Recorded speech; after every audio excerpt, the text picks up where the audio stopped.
Everyone. Thank you for joining us for our webinar today. We're talking about the effects of toxic substances on Great Lakes fish health and what it means for the health and well-being of people and their communities. Today's session is co-hosted by the Toxics Free Great Lakes Binational Network and Bluefish Canada. My name is April Wepler, and I am the engagement coordinator for the Healthy Great Lakes program at the Canadian Environmental Law Association, or CELA. And I'd like to start today with a land acknowledgement. I am in Guelph on the banks of the Speed River, and I'm on the traditional lands of the Attawandaron, Anishinaabeg, and Haudenosaunee peoples, and on the treaty lands of the Mississaugas of the Credit First Nation and the Six Nations of the Grand Watershed. So as I mentioned, as you were signing on, we're hosting our webinar today on Zoom. We're using our meeting platform, which means you do have control over your microphones and your cameras, but I would ask that everyone please stay muted and keep your cameras off, because we are potentially expecting quite a few people today. We had a lot of interest in our topic today, so hopefully lots of you listening. We are recording the session today, so we will be uploading it to our website once the recording is finished, and we'll also be emailing it out to everyone who registered for the session, so you will have access to that recording. And also a reminder that we did require registration for today's session, but we didn't approve or deny anyone's registration. So we're happy to welcome people from a variety of sectors, including but not limited to NGOs, academic institutions, scientific community, media, industry, etc. So we appreciate you all joining us today. We do want to hear from you today. However, we're going to do that through the chat function, given the number of people on the call. So at any time during the session today, you are welcome to use the chat box to ask a question. Our panelists, if they have time and are able, may answer your question right in the chat, or we have a chunk of time set aside towards the end of our session for discussion with our panelists, and I can be reading those questions from the chat. So as I say, please feel free to use the chat at any time to introduce yourselves, to share your own land acknowledgement, and especially to ask questions as we move through. We'll also be using a portion of our discussion time to ask some questions of you to get some feedback. So I want to, just before I pass the mic on, I want to say a thank you to Aneria Muchai, who is a law student with CELA and who is joining our webinar today to help us with some of the tech. So thanks very much, Aneria, for being here. And before I do our usual polls to find out who's on the line with us, I'm going to pass the mic over to Faye DeLeon with CELA to talk a little bit about today's webinar. Thank you, April. And I want to welcome everyone to the webinar. It's quite exciting to introduce this webinar because it brings together important topics that are relevant to the Great Lakes, as April mentioned, particularly around toxic substances and fish health.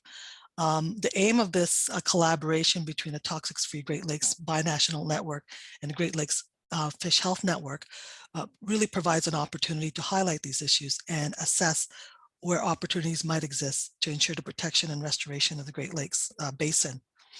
Our presenters will provide overviews on the impacts of toxic substances, particularly those that are considered legacy chemicals and emerging chemicals of concern. We'll also touch on the impacts associated with toxic chemicals on fish and then provide a commentary on what those impacts are to human health and particularly to certain communities, including indigenous communities. We purposely designed the first webinar to start off a series of webinars where we hope to, and with your help, provide greater details on some of the information that's presented through these presentations, and also generate feedback from all of you on ideas that we could take back to explore for future webinars on the topic around toxic substances and fish health. So I'll turn it over back to April to do the poll, and I hope that you find this webinar exciting and certainly opportunities for further discussions in the future. Thanks, April. Thank you, Faye. All right, so let's do, for those of you who've joined us, this is old hat for you. Our first poll should be up on your screen, and we're asking what sector you represent, so we can get a sense of who's on the line with us today. And I know this isn't an exhaustive list, so I apologize if I've left you off. If you do click on other, you're welcome to tell us in the chat box what sector you are calling in from today, or what sector you represent. All right, looks like most people have answered. We'll give it just another couple of seconds. All right, and we'll let you see Looks like we've got about half of our participants are from NGOs today, and then an assortment of students and government, legal community, media and industry, everyone represented today. That's great. And then a number of people in that other category.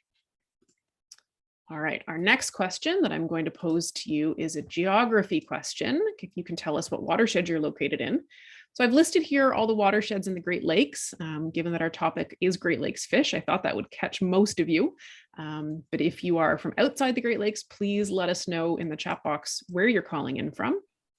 And if you're not sure what your watershed is, that's okay. We have a category for you too. So we'll just give people another few seconds to weigh in here. All right, looks like we've got most people. We'll share these back so you can see almost half our participants from Lake Ontario, and then a number from Lake Erie, the St. Lawrence River, Lake Ontario, Huron, even a couple from Lake Superior, which is great, and a whole bunch others. So yes, if you can let us know where you are, that's great. And our last question, if you can just give us a sense of your level of knowledge about toxics and or fish health, helps our presenters to kind of know how much knowledge we have on the call.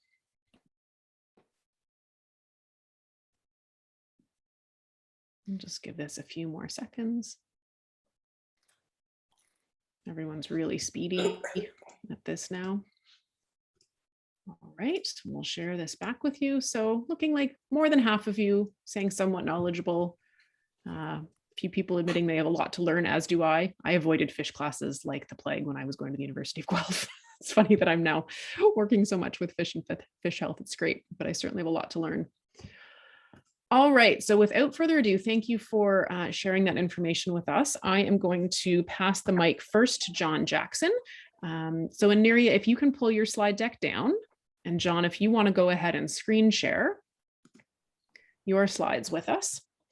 And John is the Canadian co-chair of the Toxics Free Great Lakes Binational Network. I'm sure many of you know John. We'll just give him a minute to get his what am I doing wrong here? It never works as well in real life as it does in practice, does it? Are you seeing it now? Not yet, John. Oh. That's okay. Let me try again. No problem.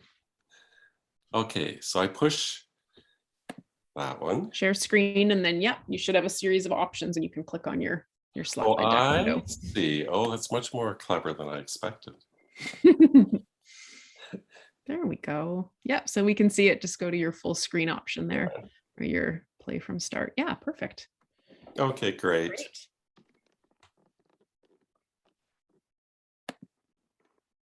Just a second. Okay, go back.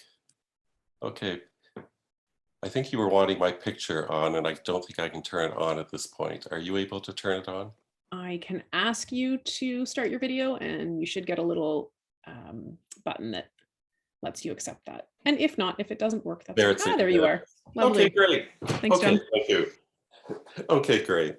Okay, thank you, April and Faye, for the introduction to this. And thank you for the great number of people who are involved in this. And I took a quick look at it, and it's a real mix of people, which is excellent and was our objective in doing this. I'm going to be talking about toxics in the Great Lakes, not so much about the toxics themselves, but the way in which we have tried to deal with them. That's why I call it addressing toxics. You'll hear more in terms of the toxics themselves from Mike in the next presentation after this. Okay, what am I doing? Oh, it's down here. Yes. These programs keep changing on me. Okay, first of all, the work we've done in the Great Lakes around toxics has been so heavily a part of and generated by scientists. We've been so lucky to have amazing scientists working in the Great Lakes Basin for a lot of years. This is Theo Colburn, who put out a book called Great Lakes, Great Legacy with the World Wildlife Fund, in which she compiled a lot of information about the research in the Great Lakes and beyond and its impacts. But we've had so many other great ones like Mike Gilbertson, Jim Olson, a whole range of people who have been doing this. It's just amazing. And that's the basis of our work. And out of that, in the Great Lakes, we've developed a series of sort of guiding principles to lead us on. And I'm not going to go into these in detail, but quickly, prevention is obvious, avoid the problem in the first place. The precautionary approach. If we don't wait till there's certainty in science before we act, when there's strong indications that there's a problem, and then we have to act, is the precautionary way to go. Zero discharge, that there's certain substances that we simply cannot afford health-wise, in terms of the health of the ecosystem and the health of the wildlife and the health of ourselves, to discharge it all. And therefore, our goals, our objectives, all have to be on the basis of zero discharge. Virtual elimination, a common term here and in the Great Lakes Water Quality Agreement, which says our objective is, again, with certain substances, to virtually eliminate them from the environment. Yes, we've released them. Now, can we get them back out? Big challenge. And the answer is we really can't get them all out, but we can go a long way towards it. And then again, techniques for achieving zero discharge. By sunsetting the use of certain substances and by banning the use, and taking a life cycle assessment, which means we don't just look at what is discharged at the plant, we look at what goes out in the product, what toxics may be in the product, what toxics end up going into the waste streams, and those effects. So we need to be looking at all of those, and they've been our guiding approaches, achieved with varying degrees of success. On the right-hand side of this picture, this is in Hamilton, you'll see Gordon Darnell. This was the IJC biennial meeting in Hamilton. And you see Gordon Darnell here on the right-hand side, and he was an IJC commissioner. And he actually was a Republican appointee. He had been a major fundraiser for Ronald Reagan, but he really got very concerned about these and became a major advocate through the IJC for sunsetting and banning chlorinated substances. You'll see up at the top here a fish, not a real fish, and they have some sort of globules on them, which I suspect are tumors. But the citizens also have played a lead role in pushing these agendas. And the zero discharge movement arose from citizen activists across the Great Lakes Basin. This picture in Windsor, the biennial meeting, where in '93, where people were working together for zero discharge. And the citizens groups also, and the various NGOs, put a lot of time into putting out documents that detailed the problem, but also detailed the solution. You'll see here, Prescription for Healthy Great Lakes, that was led by the Canadian Institute for Environmental Law and Policy, which is now being subsumed into CELA. A couple of Greenpeace documents there. One of the things that we pushed in it was needing to look at just transitions. So all played lead roles in developing these things. But there are problems, real limitations in the approach and in the implementation. So the problem, one of the problems is— Are you leaving a package? Yeah. You can, no, I can take it for them. Yeah. Sorry, John, I'll mute that. Just okay, give me a second. Thanks. Okay. Anyway, the first problem is that we've applied these principles that I just listed to you on too few substances, what we sometimes call legacy substances. And you'll see the common list there. There are some others that may be there, but that's not enough substances at all. Here are a range of substances that we've become aware of and increasingly seeing is where we have to really focus. Flame retardants, PFAS that we've all been talking about, pharmaceuticals, a whole range there, caffeinated fish, too much coffee going down the sewer and affecting the fish, plastics, and the effect that invasives and the hydrogeology and nutrients have on toxics. But these are things that we've ignored, and I thank Jane Elder for putting together this list and this slide. Radionuclides, another one that we really have not paid attention to in terms of those lists of principles. The IJC told us way back in '97 that we had to use the same criteria here of virtual elimination, zero discharge for radionuclides, because they too are persistent. What's more persistent than a lot of the radionuclides, and toxic? Again, what is more toxic? So another limitation is our one-by-one assessment. So we've looked at substances one by one, we've regulated them one by one. The Chemicals of Mutual Concern program between Canada and the United States for the Great Lakes recently came out with a strategy and designated a few examples of PFAS, but there are thousands of PFAS. We can't continue to do this one by one. We'll never get there, and we just create a bigger problem. We need to look at them as families that have similar characteristics and therefore that need to be all approached. The other problem is that we've come to realize we have to take a synergistic approach that looks at things singly and in combination, additive impacts, very hard to do. We're still far behind in the science in terms of achieving that, but we really have to push for that. I want to point out that you see this was put in the Water Quality Agreement in 1987.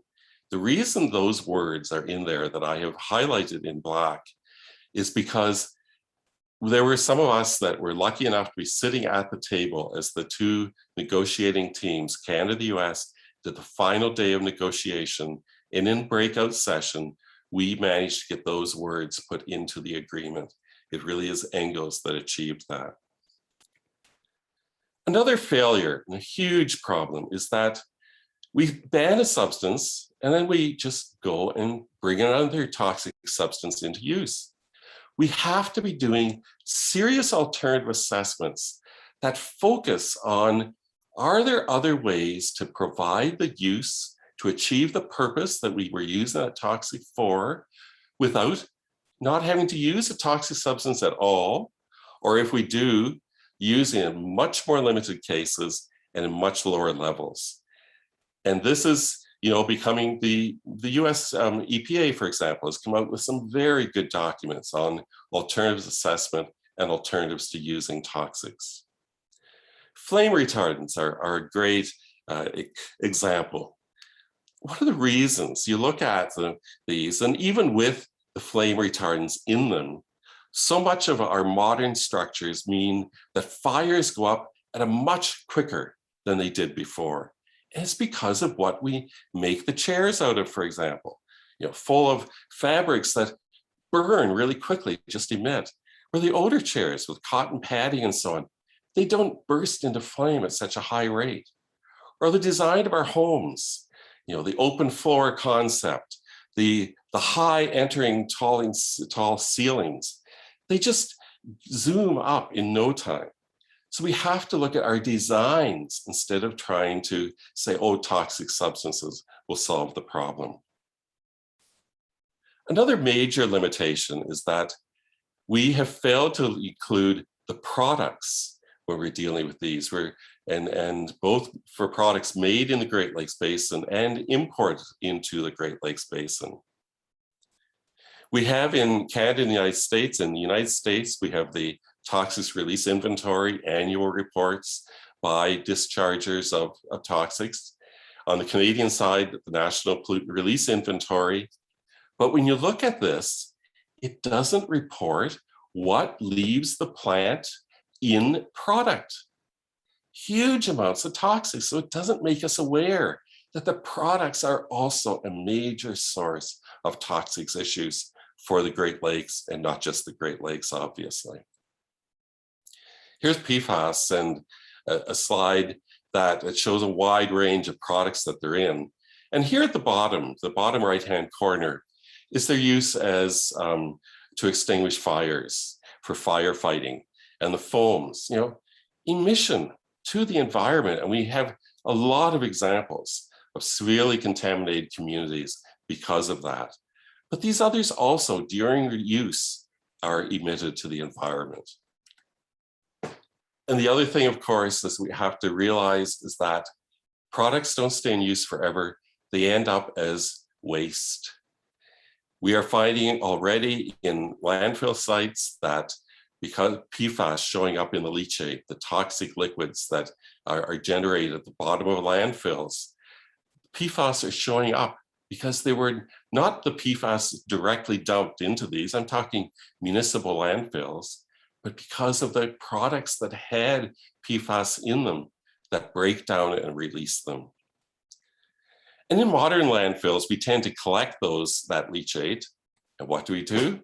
We take it to a sewage treatment plant. And so then they're not destroyed in a sewage treatment plant. Most of the toxic substances we're talking about, they end up either going into sludge on the fields, and then they wash off, or they go down into the groundwater, or they go directly into the rivers or streams. So through that product process becomes a real issue. And recycling isn't the solution to this. We might think it is. Oh, it keeps them from being disposed of. They won't be incinerated or landfill. What we're finding is, and this is a report that the EPA just released recently on it, and they found that they are finding in products, flame retardants, et cetera, that the level of the toxic substances in these and the occurrence in them was in a wider range of products and at increasing levels when they were made out of recycled materials instead of raw materials. Because what we're doing is almost like bioaccumulation happening in our products. And also the product that the flame retardant was put into originally was put in there for a purpose, because it was something we knew it was a situation that might create fires. But then when they're recycled, they're going into products that have no purpose in having a flame retardant in them. For example, kids' toys.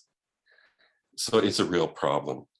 And we focus on the circular economy, but there's a real concern here by the EPA again that introducing additional chemicals into products is a serious issue. Hi, John. Sorry to interrupt, but you just have about 1 minute left. Okay. Well, the last part is very quick. We failed to achieve zero discharge and virtual elimination.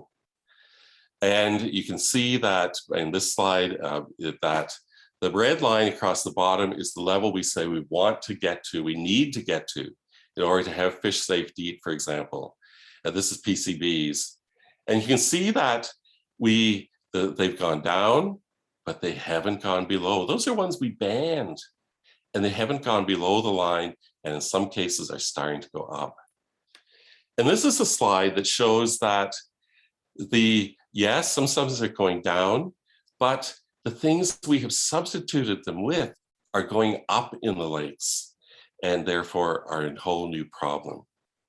And a core problem here is that we still think it's okay to permit the release of toxic substances. We've permitted degradation.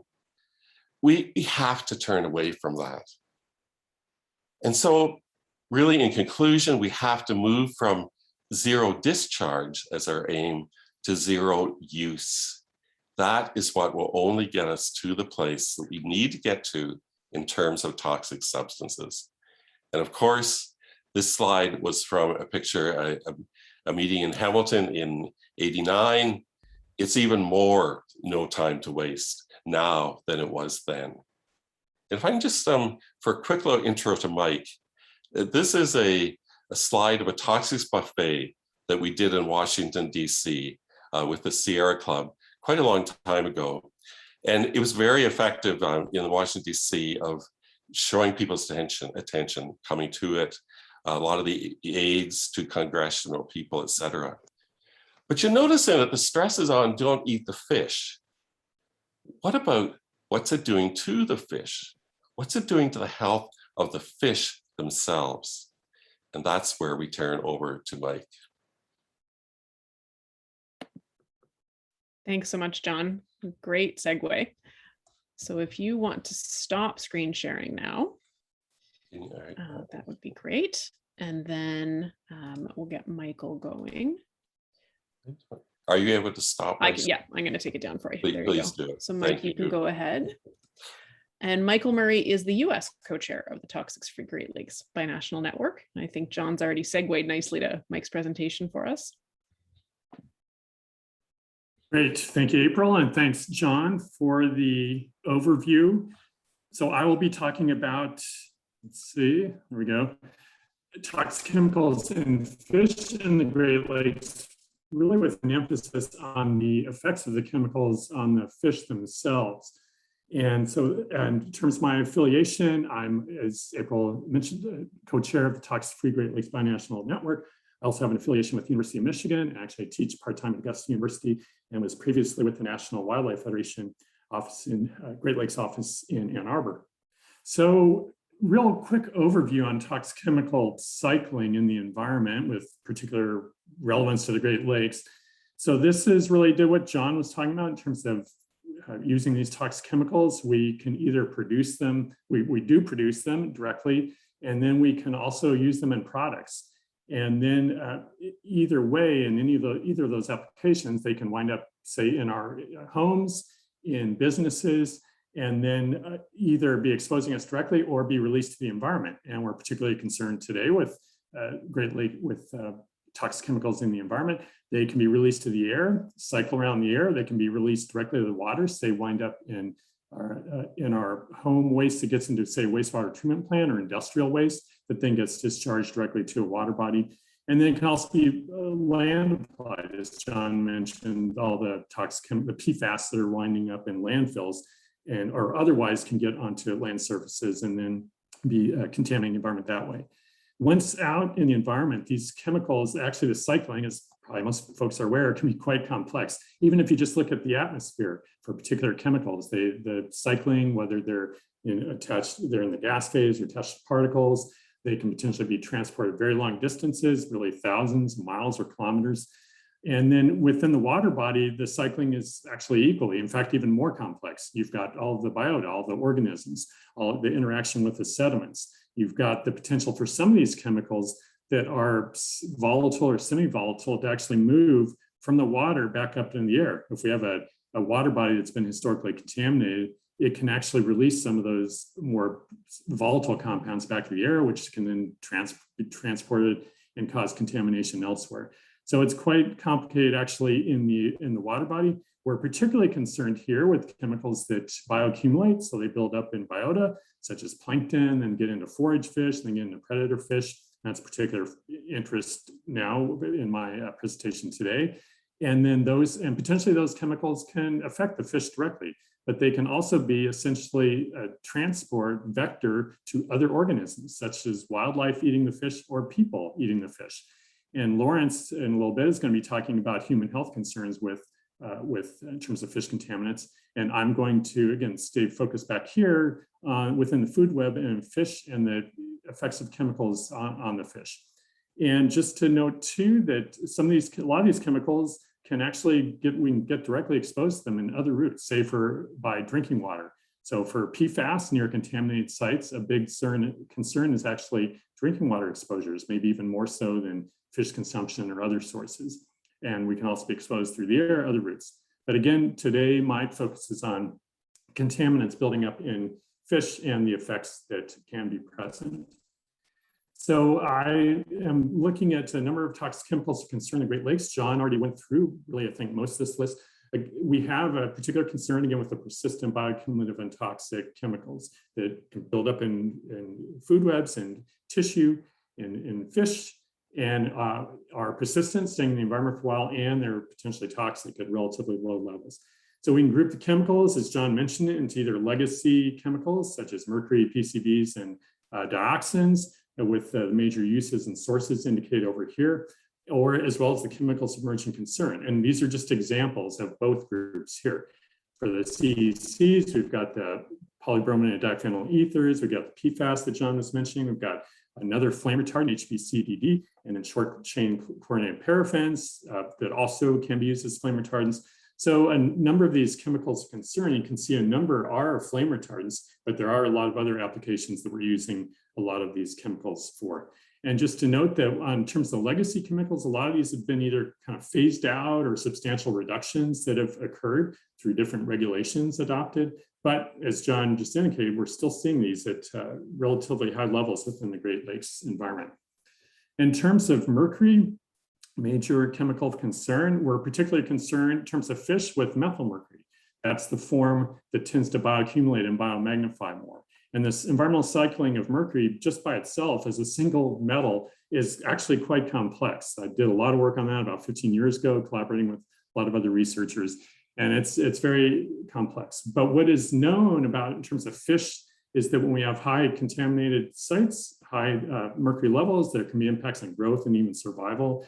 But more typically, at the more kind of moderate levels of contamination, but still elevated, we can still see other reproductive effects, such as on sex hormones and other effects occurring. And I was part of an effort back that followed on an international mercury conference that was held in Madison back in 2005. And we did a number of synthesis papers out of that, including this paper on impacts of mercury to wildlife, mammals, and fish.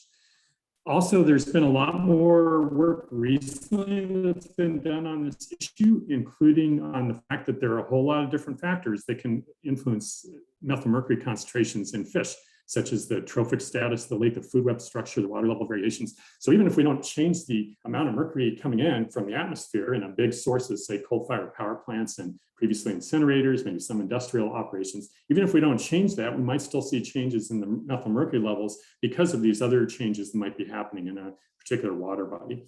Some more recent toxicology work has shown that methylmercury levels of 0.3 parts per million can impair reproduction, alter biochemical processes.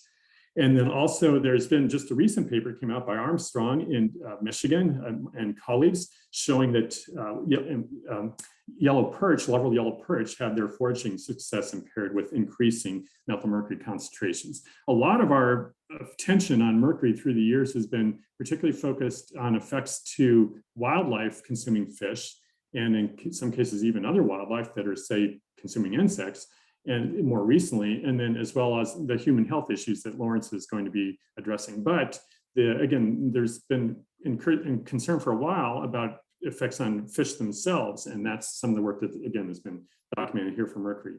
If we switch now to PCBs, long-standing chemical of concern in the Great Lakes, but they have potential effects on the nervous system, on endocrine disruption, and expresses basically dioxin-like toxicity. We'll be talking about dioxins in the next slide.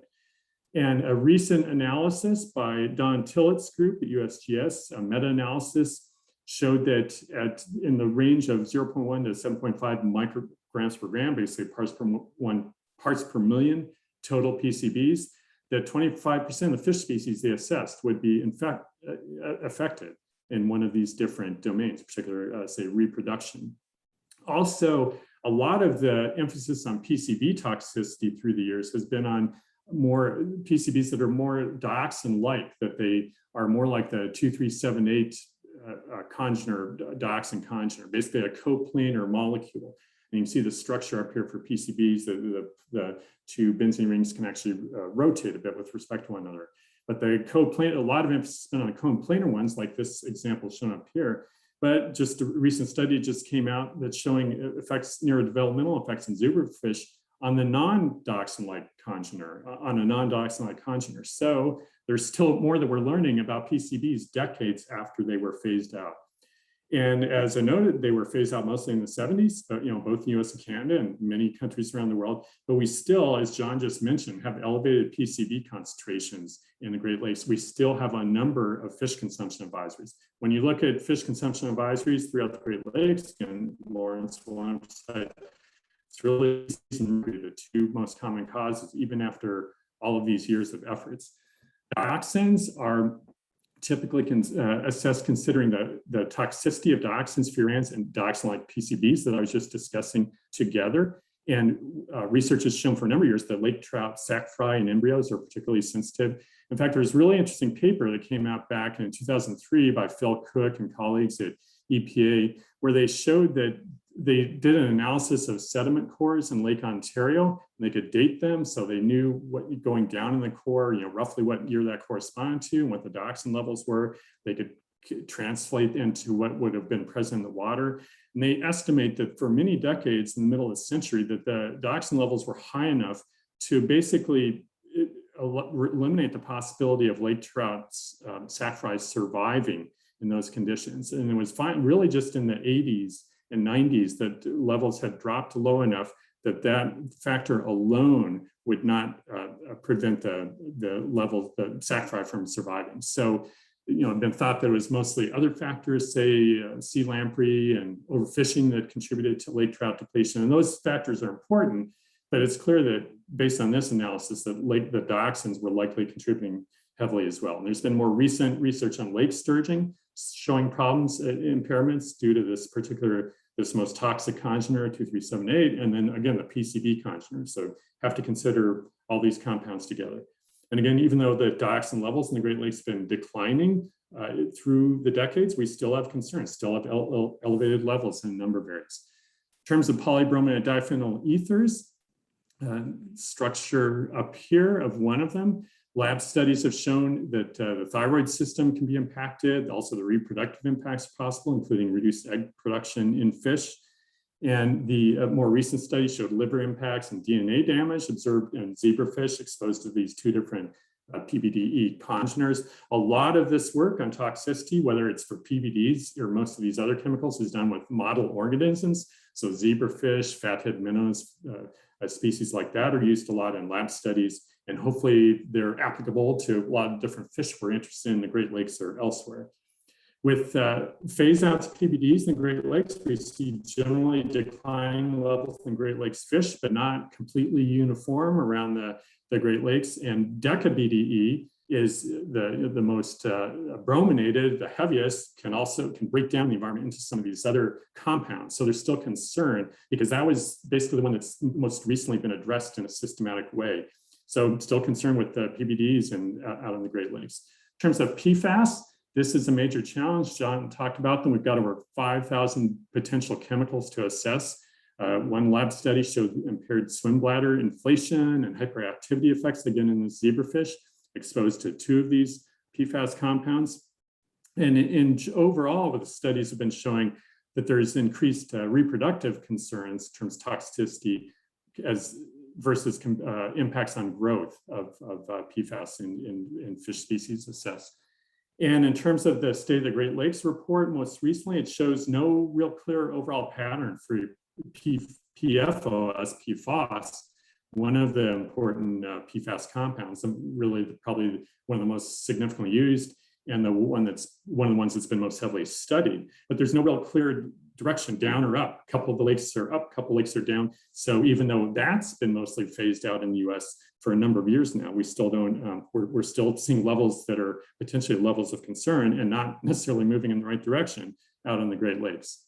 So there are a number of other toxic chemicals of concern. We're talking about really tens of thousands of industrial chemicals, a lot of pesticides that are in commerce in the US, probably somewhat similar numbers in Canada.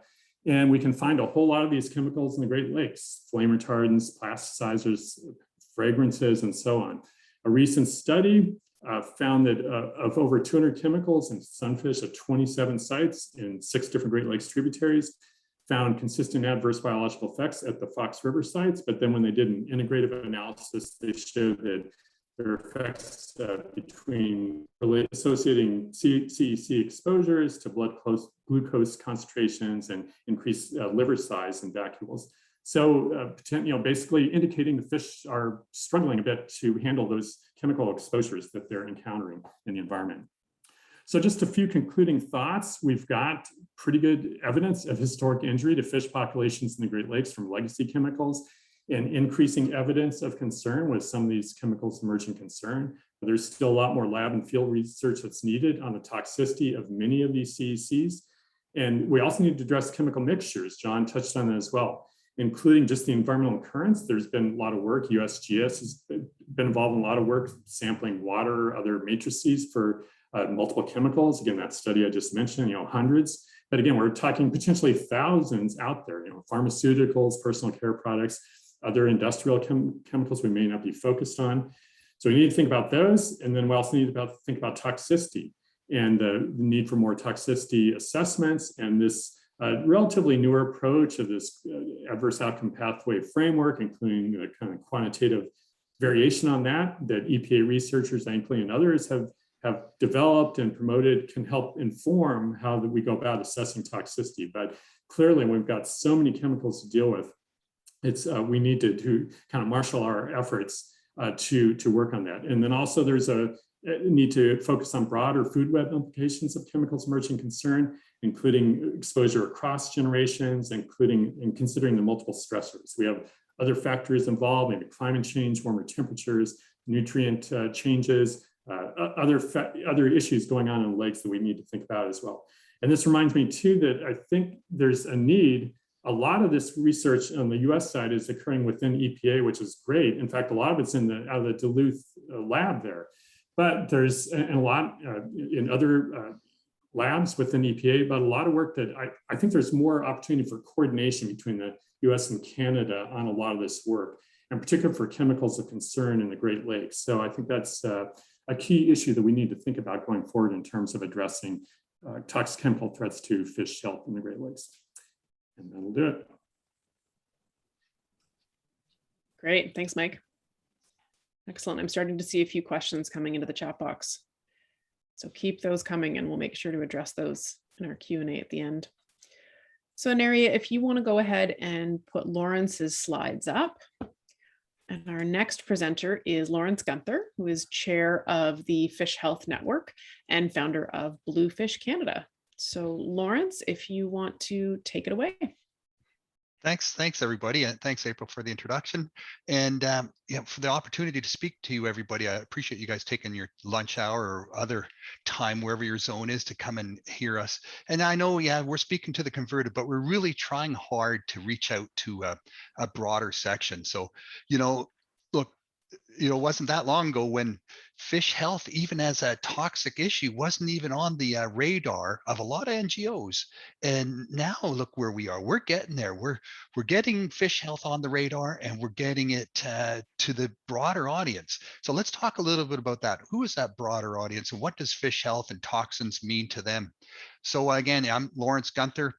I'm the chair of the Fish Health Great Lakes Network and the founder of Bluefish Canada. It's all about the future of fish, our water, and fishing. So we're pro fishing, but pro sustainable fishing. So I'm going to talk to you really briefly about what we know, the gaps in the knowledge, the social, cultural, and economic values that we bring to fish health and water quality, the bigger picture, and next steps. So if you want to go to the next slide. Sure. So what we know.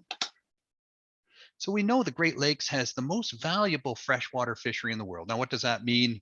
Well, in terms of the economic generation, it's about 8 billion Canadian dollars annually. That's a huge chunk of cash coming out of the Great Lakes in terms of fishing.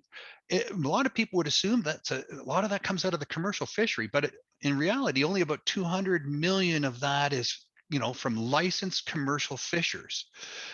We have other fishers. We have recreational anglers. We have indigenous who are fishing for food, social and ceremonial, and for a moderate livelihood. That's way less trickier to catch because their licenses or their ability to fish isn't tracked to the same degree as the commercial fishery, where they have limits, where they have to report their catches, and that can all be quantified. So how do we get to that $7.8 billion of annual fishing that's not commercially related? That's all things like, just showing up and going fishing, buying a boat and going fishing, buying a fishing license, buying a fishing rod, the bait, the lures, the time on the water with a guide, staying at a hotel, buying gas, all of those things. But it doesn't capture a big chunk of the value of fishing that's taking place on the Great Lakes. Not at all. There's 120 indigenous communities in the Great Lakes area, and maybe not directly on the shoreline, but in the watersheds that are definitely related to the fish in the Great Lakes and the water quality, some more so than others. but 1.8 million people go fishing in the Great Lakes every year. How often they go fishing? Probably more than once. So it's a lot of people fishing. 1.8 million is a lot of people fishing on both sides of the border. And normally that only captures the people who buy licenses. So if you're over 18, under 65 in Ontario, you have to buy a license. If you're not, you don't need to buy a license. So we don't even know how many people fish in total. And again, indigenous fishers as well. We don't count that as well. That's really hard to count. So that number is pretty approximate. Next slide, please. So gaps in knowledge. So how does fish health impact commercial fishing? Well, there's only maybe a half dozen or so fish that are harvested commercially.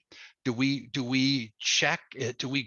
Are we concerned in terms of the health, the value of those fish that we're catching and selling domestically, internationally? Is that being tracked?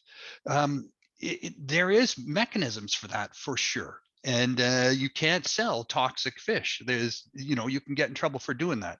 But as terms of indigenous and recreational, the pressures there are, and the safety mechanisms there to make sure people are safe are way less effective. We have fish consumption advisories, which can be found on a website somewhere. And if you don't check them, you'll never know. They used to be included in the publication of fishing regulations. They stopped that. They don't even publish actual books with fishing regulations in Ontario anymore. They do a handful, but majority of the time you're just supposed to go online. But if you look at the fishing regulations in terms of how many fish you're allowed to catch of different species in the Great Lakes and different parts of the Great Lakes, there's no reference there to the fish consumption advisories. So you could, for example, you could keep 5 salmon in a day of fishing on Lake Ontario, but should you be eating 5 salmon a day or a salmon a day even, or one a week?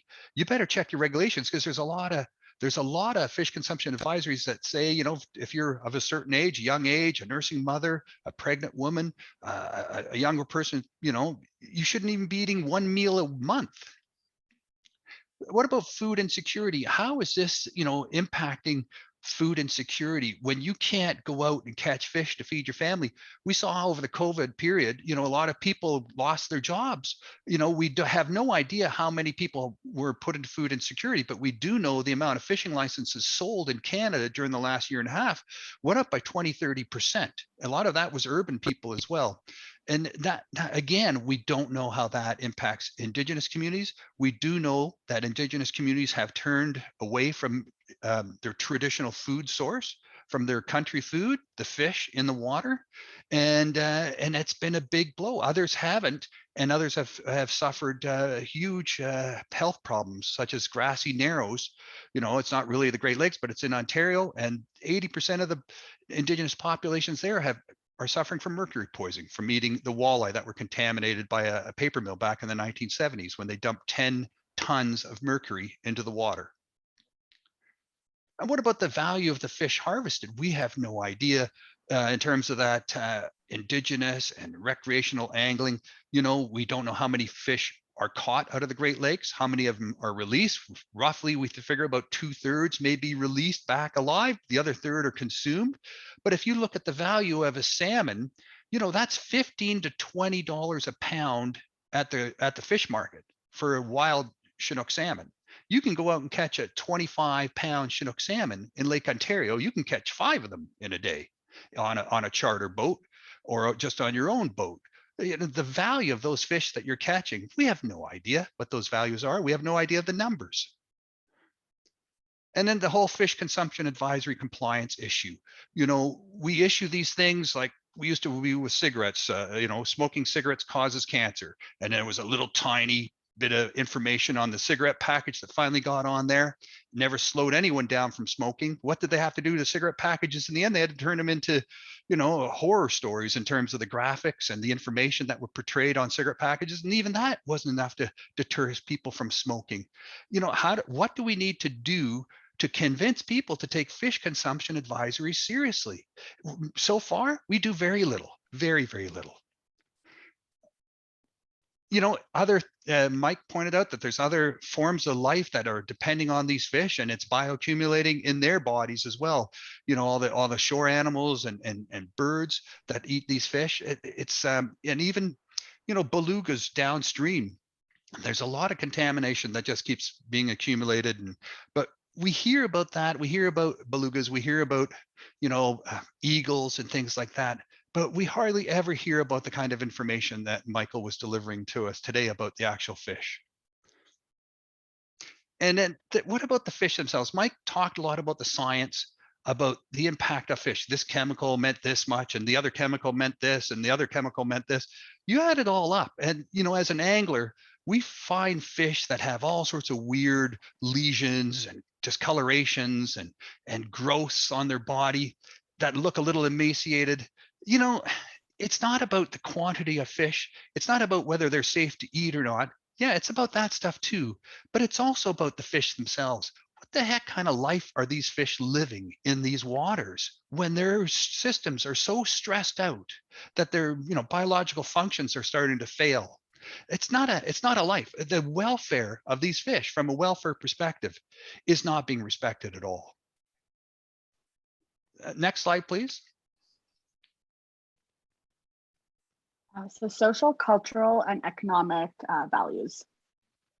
So I talked about indigenous culture. I think about the Mohawk along the St. Lawrence River, people of the river, 10,000 years, people who depended on the river for food, the sturgeon, the walleye, the perch, the pike, the muskie, on and on and on. You know, we took their food away from them. We took their food away from them by contaminating it. You know, we hear about cultural genocide. We hear so much about our impact on the culture and the values of indigenous people in Canada and North America. And this is just another way of interfering with their culture, of taking their culture away from them by taking their fish away from them, by making them unedible or just disappearing the fish altogether. It's a huge problem for indigenous communities. Absolutely.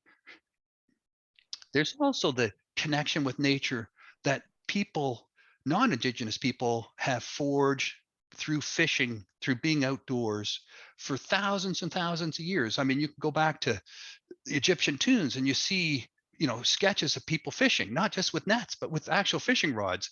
It's not just about food security necessarily. It's a connection that you forge with nature. It's a way of saying to nature, hey, I can eat nature and I can be strong and healthy.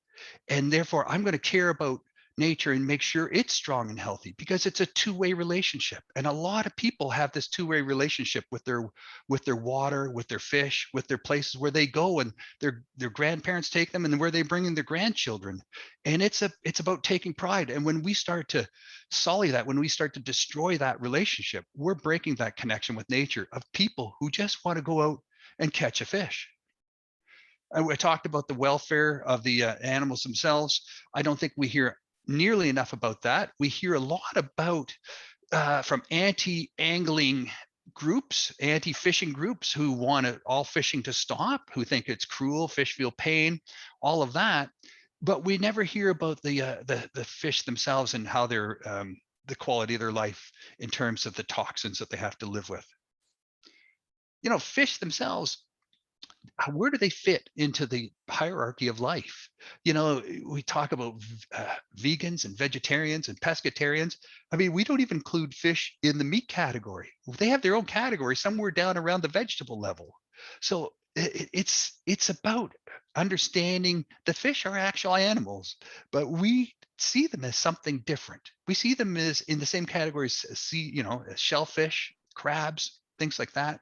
So it needs to be more explored. You know, we have some amazing aquariums that are working on that and exposing people to fish and understanding fish. And that whole respect, I think it will go a lot further if we leverage that and work with that, those people to understand that, hey, we need to make sure that the fish, it's one thing to love them in an aquarium, but we also need to love them and make sure they're fine and doing well. Otherwise, our connection with nature is going to be broken. Next slide. Big picture. Big picture, yep. So in the Great Lakes already, we've introduced over 180 invasive species into the Great Lakes.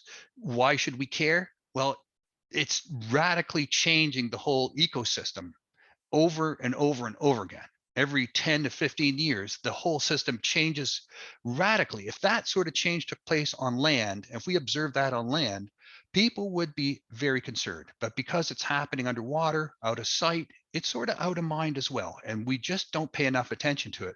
But every time there's new invasive species show up, and every time the whole ecosystem has changed, the whole food web is changed, the water quality has changed, how these toxic chemicals react and relate to these fish, the new invasives, the native fish, the naturalized fish, it all has to be restudied again. And it's a moving target. You know, the food web impacts, we're just finding out now that just zebra mussels and quagga mussels along the shoreline are capturing the nutrients that's supposed to be flowing into the lake. It's capturing it near shore. It's releasing phosphorus through the filtration by these mussels, causing extensive blue-green algae outbreaks along the shores and in shallow bays. But at the same time, it's causing a desert of food out into the middle of the lakes, in the deeper sections of the Great Lakes. The whole food web is collapsing. Zooplankton, phytoplankton is collapsing because they don't have enough nutrients. The prey fish, the smelts and the alewife that feed on that, those populations have collapsed. And because of that, major predatory fish populations in Lake Huron and Lake Michigan have already collapsed. And if we continue to reduce the nutrients going into Lake Erie to get the blue-green algae under control there, that all flows into Lake Ontario, and the fish population there will collapse. So we're adding additional stress on top of the stress already of the toxins. Lawrence, I'm sorry to interrupt you. If I could just ask you to wrap up in the next minute, please. Yep, sounds good. So then thanks. All the other things like plastics, road salt, mercury, lead, you know, there's so many other things, climate change, storms, flooding, warming water, it's all adding to the stress being put on fish. So next steps is the last slide. Yes, that's correct.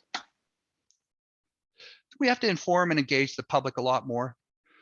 We have to get fish health on the agenda of water quality NGOs. We have to increase the transparency of the research we know about and assign more responsibility over dealing with this. And we have to leverage the local and traditional knowledge in all of this for sure. And finally, we have to make sure the research we're doing includes fish health. Far too often, we're looking at specific issues without looking at the big picture. This is their home. The water is their home. We need to respect that, and we acknowledge that. That's it for me. Thank you so much.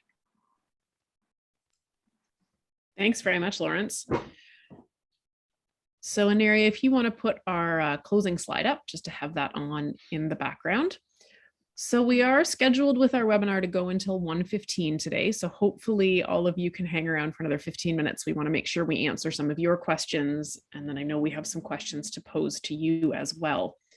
But we'll put this slide up in the background. So you've got contact information on this slide for all of our speakers. Up here on the slide, you've got some email addresses. Okay, so at this point, I'm going to ask all of our presenters and speakers to put their cameras on and to unmute themselves so that we can see you and hear from you.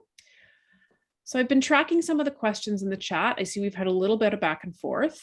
Before I pull a couple out, really at random, I'll ask our presenters, were there any questions you saw that you thought we should be sure to get to in the time that we have?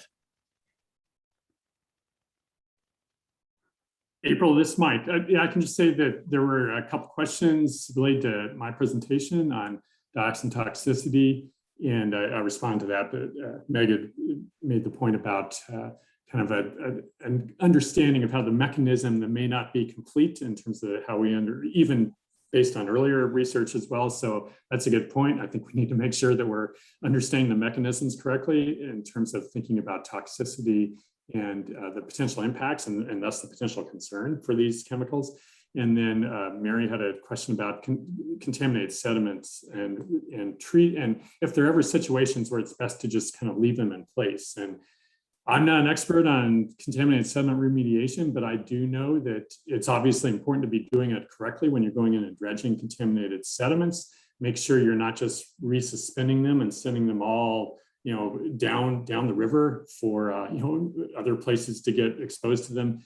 And so that needs to be done correctly. I assume they're doing good assessments before they even start a project like that. And I know in some cases they can actually cap sediments, maybe a really contaminated area that's more localized. They can try to cap it with other cleaner sediment or in some other way. So that is important. That needs to be done. But it is important to address those. I remember years ago in Michigan on, I believe, the Saginaw River, there was a huge storm that came through, and there was a lot of historic docks and contamination in the sediments that was eventually likely going to be remediated. But that storm came through and sent much of that contaminated sediment down the river and out into Saginaw Bay. So it is important to address these contaminated sites when we can.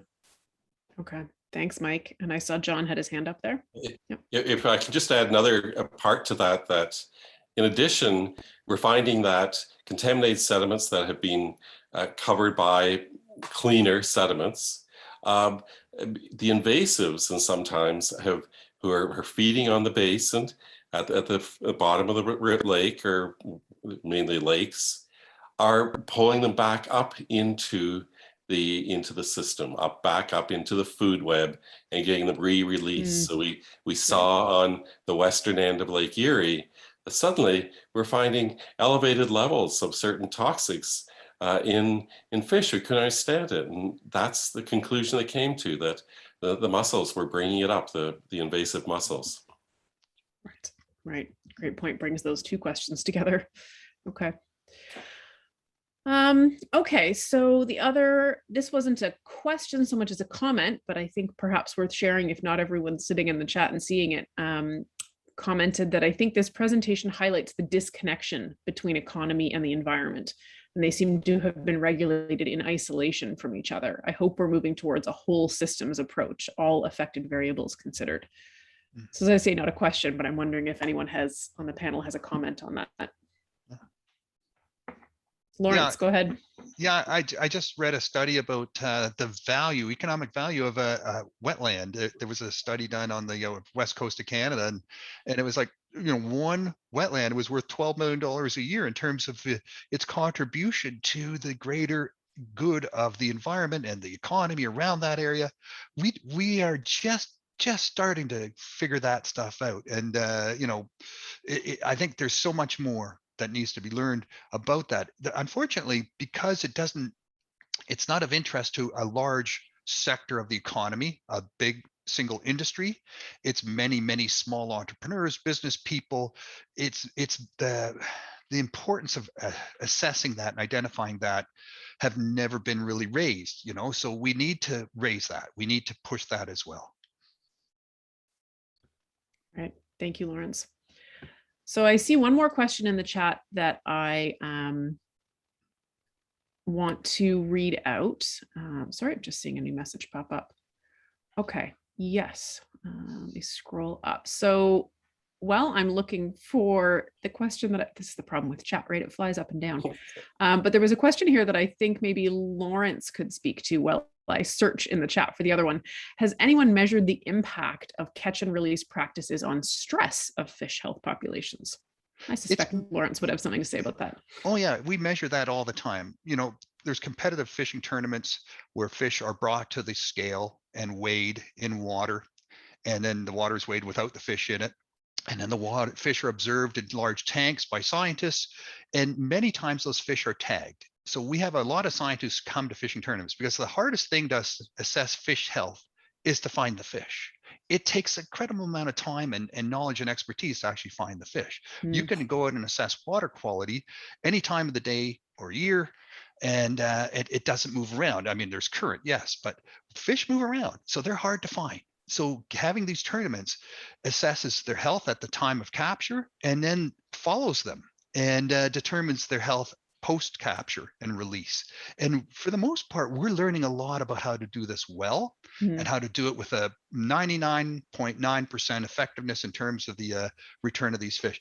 A lot of anglers believe in catch and release. I think catch and release is appropriate at the right time. We have a lot of regulations that now count on that. When you can only harvest fish of a certain size, larger ones and smaller ones need to be released. So it's part of our whole regulation conservation pathway now. So knowing how to do proper catch and release sustainable fish handling is a huge important aspect of all aspects of fishing now. Okay, thanks, Lawrence. I was able to find the earlier comment that I think is a good one to share, and then I want to make sure we have enough time to ask all of you some questions in the audience as well. So I think perhaps the last comment that I'll read here was about John's comment about zero discharge. So in response, zero discharge campaigns for chlorinated chemicals, such as Reach for the Unbleached, was met by replacing chlorine with very similar chemicals, other halogens such as fluorine, PFAS, and bromine flame retardants. So I think just highlighting that idea that, John, as you were indicating, that you can't just replace with something else, there needs to be some consideration and some assessment of that. Agreed. Okay. Strongly agreed. Strongly agree. Yes, absolutely. The importance of prevention strategies. Yeah. Okay, so I know one of the things we really wanted to do with our time today was to hear from you as participants. As Faye said at the beginning of this webinar, we're hoping that this is sort of an introductory webinar that introduces a few topics, and potentially we can come back and talk more about some of these elements. So I will pose just one or two questions for all of you as audience members to think about, and I would encourage you to share your comments in the chat box. We do have a not unreasonable number of people, so if anyone's having difficulty with the chat and you want to unmute and share a response, you're welcome to do that.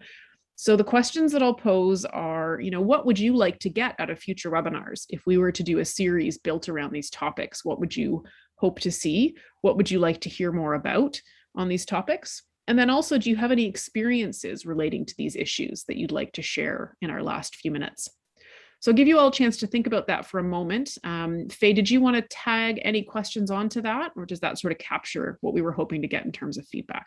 No, that's a really good list of questions that people, might want to think about and share their thoughts. Even if you can't do it now, we'd like to hear from you after the call.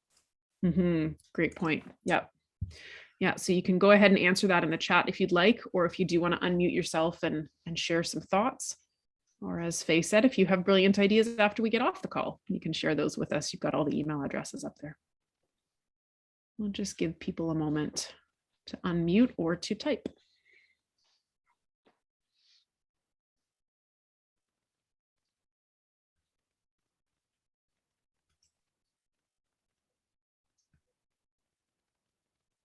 So Faye, I think part of the thinking, maybe while people are pondering those questions, is to maybe build a webinar with a full webinar around each of the topics that were talked about today. Is that maybe part of the thinking? That's certainly one of the issues that ideas that came up because it's been, there's a lot of information presented, right? Each one of them could, veer off, but certainly as it connects to each of the topics, right? We want to make sure that the focus is around how do we try to figure out how do we improve the approaches that we're taking when it comes to protecting fish health and certainly addressing the issues that we're facing with toxic chemicals. Okay, right. Okay, and one comment that's come in that says sessions specific to PFAS and to radionuclides would be a priority. So that particular area is of interest. Another one we're thinking of is the impact on First Nations communities and what it means to their cultures and their way of life. Yeah, absolutely. Okay, great. All right, well, I'm not seeing anyone else unmute themselves at this time. So maybe at this point, we can move to, Faye, if you have any closing remarks before we wrap up. Oh, hang on, hold that thought. Just be patient. It takes people a moment to type. So just a couple other comments that came in. I think that environmental issues should be addressed by more strict regulations put on producers. So educating the general public on using toxic-free products is good, but having very available and cheap toxic products is a massive part of the problem. So how do we get more regulations? I think that's a great point. I know I certainly struggle with that. Every time I take my kids into a store and they want to buy 17 things, I'm like, I don't know which ones are okay and which ones aren't. Yeah, that's a great point. I would be very interested in some other webinars on any aspects of Great Lakes protection. There are little law webinars on this matter. Yeah, Leon, I'd be happy to connect with you offline too. I think we have lots of resources at SEAL and lots of different webinars we could probably inundate you with that, depending on your area of interest. But great to hear that you're interested in that. A forum with industry at the table. That was a comment that was made earlier too. How do we make sure we're engaging regulators on this? I work for a First Nation, and Lawrence's idea of the impact on indigenous fishing practices is of great interest to me. How regular citizens can advocate and educate others with this information. That's a great idea. Is building that in possibly to a number of our webinars is what tools can regular citizens use to advocate. Those are great suggestions.